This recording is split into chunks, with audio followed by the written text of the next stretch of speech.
let's see, we are just in time for the F sharp major scale.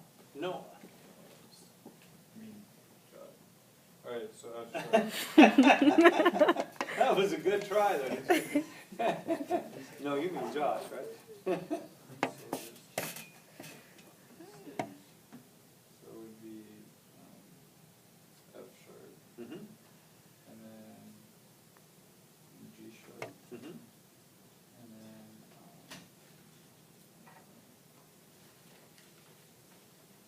would it be D sharp, B, Well, there needs to be some sort of an A before the B. What kind of A would it be? A sharp, A sharp, that's right. And then B. and then B. And then Say C sharp, C sharp, D sharp, D sharp, and then E sharp, E sharp, and then F sharp, F sharp, F sharp. and then G. No, G this is just the F sharp scale, so we stop at And F we sharp. stop. All right, now, it wouldn't surprise me or bother me either way to see you give me a scale by doing this. And Would be a lot. well, but it's completely okay. For instance, if you are well in tune with the fingerboard of the guitar, the whole step is just skipping a fret. Yeah. A half step is just not skipping the fret. So if you ever need to do that, nobody will laugh at you. I was just telling you the Bobby McFerrin story yesterday. He did everything with fingering something, and it's actually because he thinks when he thinks music, he thinks clarinet, and so yes, he played clarinet first. I have no idea. Yep. Yeah, you should have been here. So we talked about Bobby McFerrin for a long time. Yeah, he's awesome. But anyway, so Greg, might be doing this all the way through a scale, and I would look back and say, no, not 2 and 3. But whatever you're comfortable with is a good tool to use.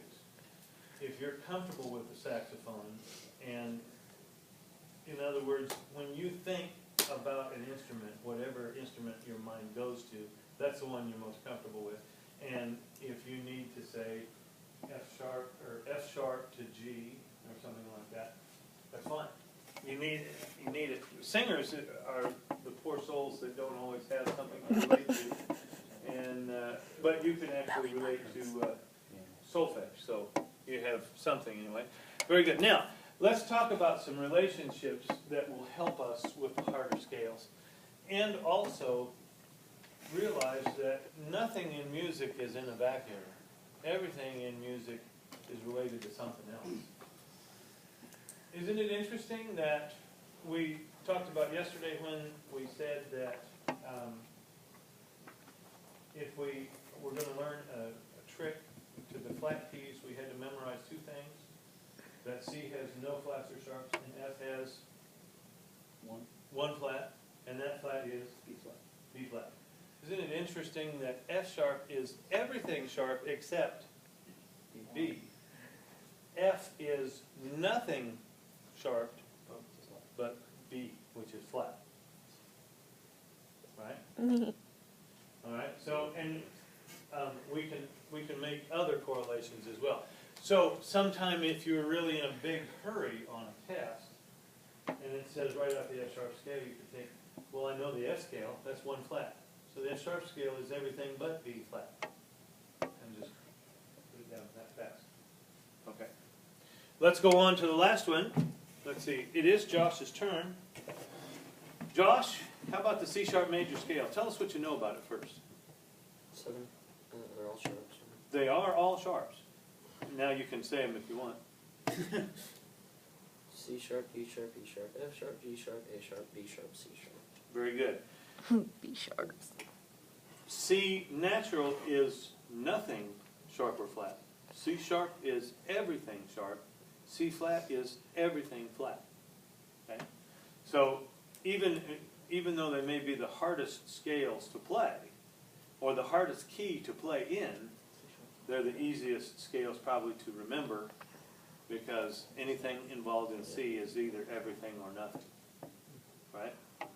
Okay, very good. All right, and then we'll start the flat keys tomorrow. Oh, actually, I think you're in for a treat tomorrow, except I guess the fire folks are gonna be gone. Yeah, no treats for you. The treat actually is not something that you eat, I'm sorry. Should be, But, make brownies. Mr. McClendon and I have been planning this for a long time. Yay. He is a very fine jazz director and has been on the International Jazz Association. He was an officer of the IAJE, et cetera. Anyway, I love to have him come and help my jazz band as much as he can, but in order for him to do that, he has to abandon his middle school, and he has two orchestras there, a 7th grade and an 8th grade orchestra over there in the afternoon. Just so happens that I kind of do orchestra, so we've been planning this for a while, and what we're going to do is he's going to swap me tomorrow, and when it gets to 6th hour, I'm going to do his and he's going to do mine. He's also an excellent theorist. You almost cannot be an excellent jazz player and not also be an excellent theorist, because of the heavy reliance on your understanding of music theory to improvise. And he also, that sort of qualifies him as a music theory expert. And so he's going to come in. I told him where we were, and he says, well, I'll just ask him what we want to do. And he says, I can certainly teach them major scales. I can go over those with them, or if they want to ask me questions and go in another direction, we'll do that. So anyway, Mr. McClendon will be here tomorrow, and you will.